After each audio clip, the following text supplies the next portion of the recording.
Well, you grew up in New York around a great time. You were here in the 80s and the 90s and got to see the hip hop era I got to pretty see the much. hip hop era burgeon and grow, and I became rather resentful of hip hop artists because there came a time rather, where I, who had studied acting for 6 and 7 years and was called a maestro by my teachers, you know, couldn't get a job because some rapper,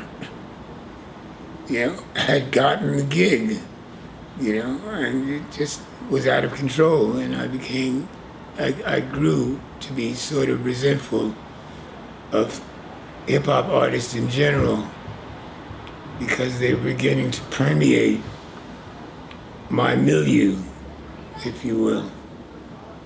They began to, you began to see Mos Def and any other number of, Ludacris and any other number of fledgling rappers, who were just actually, hyper attenuated video performers, but some executive in some studio got it into their mind that because if they could do that and they're black, then their actual acting skills and acting acumen was negligible. If they can still be popular and they can be marketable on the basis of them being video persona, oh well, then why not use them? And it really did transform the experience and my experience as a young actor. And at that period when hip hop began to take on contours that were of greater social marketability.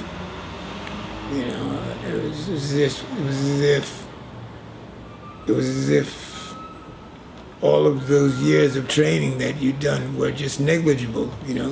These people hadn't trained to be actors, and yet there they are. Tupac and something, or what have you. They began to make these movies like Juice and Boys in the Hood and things of that nature that were synonymous with the hip hop era and the growth of the hip hop era. So I had a little bit of resentment, for those artists, at that point. Do you still feel that way today? Not at all. Not at all. I mean, I think that they've made their contribution. They've made their splash and had their moment, if you will.